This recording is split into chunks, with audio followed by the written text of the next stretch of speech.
Perpustakaan Jalan Surga 2, Takdir Abadi Chapter 24 Bahasa Indonesia.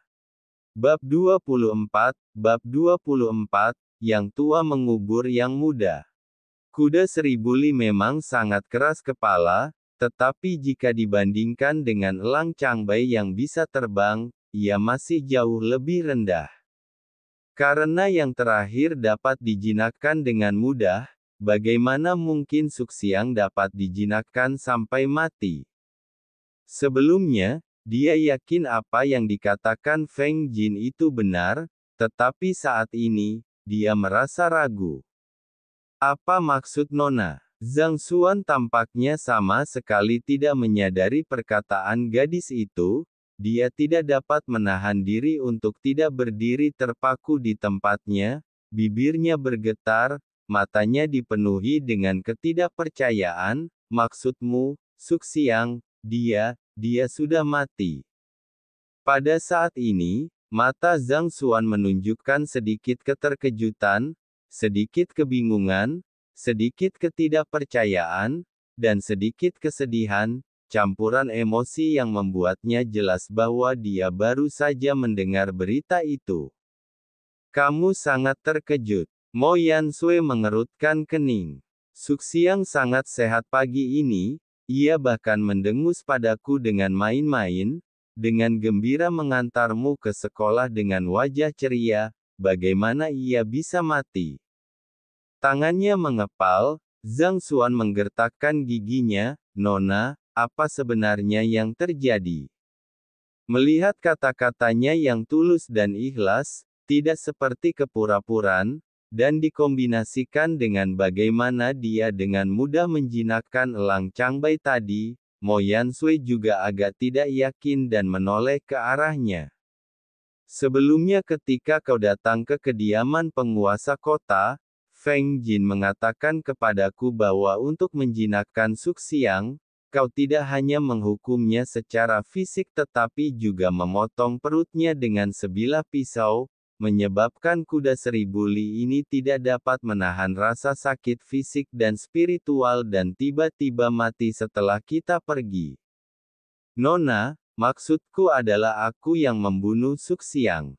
Zhang Xuan menggigil, buru-buru menggelengkan kepalanya. Belum lagi Suxiang sudah tunduk padaku dan menjadi binatang buas kesayanganku. Hanya berbicara tentang berapa lama aku membesarkannya dan kasih sayang yang telah kami bangun, bagaimana mungkin aku bisa melakukan tindakan yang tidak manusiawi seperti itu?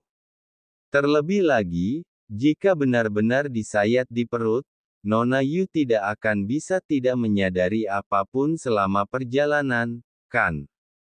Benar, saat aku menungganginya, Suxiang berlari dengan sangat kuat, secepat angin. Yu Xiaoyu mengangguk. Sebagai pengendara yang dimaksud, dia memiliki hak untuk berbicara. Di pagi hari, Suxiang kuat dan berlari dengan penuh semangat. Ia pasti tidak akan bisa melakukan hal itu jika ia terluka. Mo Yansui terdiam. Memang, jika ia terluka saat tiba, dan lukanya sebesar itu, meskipun ia takut pada Zhang Xuan dan ngeri dipukuli, ia tidak akan bisa menyembunyikan rasa sakitnya. Aku tahu menjinakkan Suxiang dan menyuruh pengurus rumah tangga Feng melayanimu sebagai kusir adalah tindakan yang memalukan, tapi tentu saja untuk menjebakku, dia tidak akan membunuh Suxiang dengan sengaja, bukan? Gigi Zhang Xuan terkatup, wajahnya menunjukkan campuran antara keluhan dan kemarahan. Saya bersedia menghadapinya, dan jika apa yang dikatakannya salah, saya harap Nona akan membela saya dan membersihkan tuduhan saya yang salah. Jika kuda ini benar-benar mati karena saya akan mengabdikan hidup saya untuk melayani Anda sebagai lembu atau kuda, tanpa mengeluh. Baiklah. Setelah berpikir sejenak, Mo Yansui mengangguk, lalu menoleh ke sosok di depannya, Tuan Kota, orang-orangku seharusnya sudah membawa jenazah Suxiang sekarang, bisakah kita mengizinkan mereka datang ke sini untuk memastikan kebenaran masalah ini? Tentu saja, para penjaga, bawa orang-orang Nona Mo. Yu Longqing membuat gerakan sederhana dengan tangannya.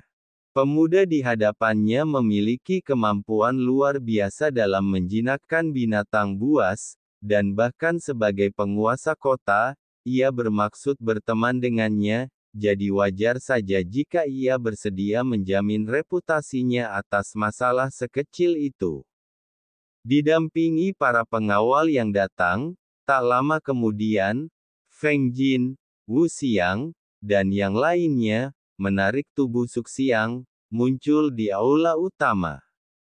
Melihat kuda 1000 li tergeletak tak bergerak di atas kereta, Zhang Xuan menjadi marah dan tubuhnya tanpa sadar bergetar, matanya menjadi merah. Suxiang, sambil berjalan mengitari kuda, dia akhirnya berhenti di depan perut Suxiang. Jari-jari Zhang Xuan yang gemetar dengan lembut mengangkat luka itu, seolah mencari sesuatu, tetapi setelah kurang dari satu tarikan napas, dia berhenti. Dia lalu menyentuh kepala kuda itu, tubuhnya bergetar ringan. Suxiang, Suxiang, apa yang terjadi padamu? Kau tidak boleh mati. Kita sudah berjuang dan hidup bersama selama berhari-hari. Aku selalu memperlakukan dan membesarkanmu seperti darah dagingku sendiri. Aku tidak pernah menyangka akan melepas ubanku hari ini. Sambil berteriak seperti burung kukuk, air mata Zhang Xuan pun mengalir. Petik 2, Feng Jin dan Wu Xiang tercengang.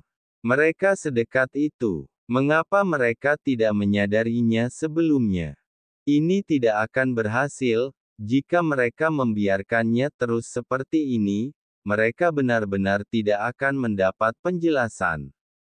Feng Jin tidak dapat menahan diri, dan buru-buru berbicara, jangan berpura-pura, kaulah yang membunuhnya. Berpura-pura. Zhang Xuan menggertakkan giginya dan melihat ke atas. Beberapa hari ini, siapa yang khawatir kalau dia kepanasan dan mengambil air untuk memandikannya? Siapa yang menyisir bulunya untuk memastikan kenyamanannya? Siapa yang takut kalau dia akan kelaparan dan menambahkan makanan di tengah malam? Itu aku.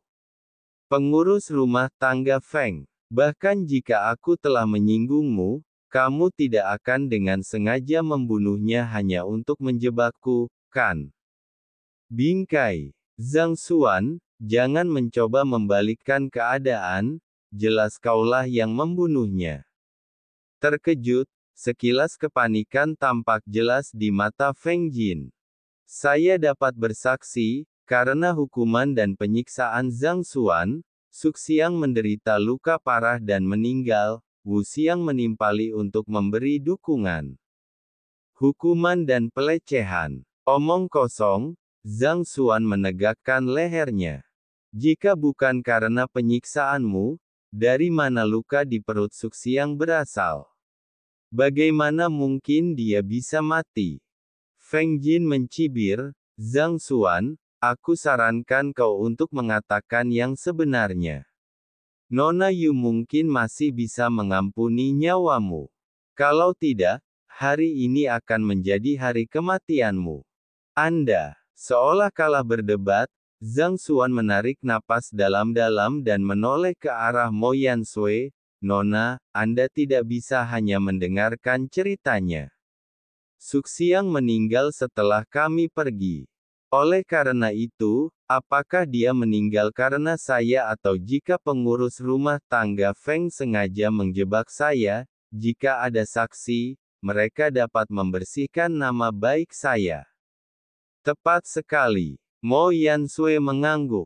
Dia tidak melihatnya, tapi ada ribuan orang di gerbang sekolah yang datang untuk mengucapkan selamat tinggal. Pasti ada seseorang yang melihat seluruh kejadian itu. Setelah berpikir sejenak, Zhang Xuan berkata, saya ingat kusir Nona Yu juga ada di tempat kejadian, dia mungkin tahu apa yang terjadi setelah kita pergi. Ini, mulut Feng Jin berkedut, firasat buruk merayapi matanya, tidak menyangka orang ini akan menemukan solusi secepat itu. Benar, dia memang ada di sana, aku akan menyuruhnya datang sekarang, Yu Xiaoyu mengangguk. Nona Yu, apakah perlu? Dia tidak ada di sana saat Suxiang meninggal. Feng Jin segera membungkuk, mencoba untuk membujuknya. Ada apa? Apakah kamu merasa bersalah? Zhang Xuan mencibir. Apa yang harus membuatku merasa bersalah? Feng Jin mengibaskan lengan bajunya. Bagus. Zhang Xuan membungkuk pada Yu Xiaoyu. Terima kasih atas perhatianmu, Nona Yu. Tidak masalah sama sekali. Yu Xiaoyu mengangguk, berbalik, dan setelah memberi perintah singkat, tak lama kemudian kusir yang sebelumnya mengemudikan keretanya masuk. Dia bersikap acuh tak acuh, tetapi saat melihat Suxiang di kereta dan Feng Jin, dia langsung menjadi tegang. Zhang Xuan menyapa sang kusir, "Saudara kusir, Anda juga melihat Suxiang ini pagi ini. Selama ini dia baik-baik saja. Sekarang tiba-tiba saya diberitahu bahwa dia mati, dan pengurus rumah tangga Feng mengatakan itu karena saya. Anda bersama mereka di luar sekolah sepanjang waktu, apakah Anda tahu apa yang sebenarnya terjadi?" Ini. Setelah melirik Feng Jin, sang kusir berhenti sejenak, lalu menggertakkan giginya, "Karena hinaanmu, Suxiang tidak dapat bertahan dan mati, aku melihatnya dengan jelas, tidak salah lagi. Benarkah begitu?" Mata semua orang tertuju pada Zhang Xuan.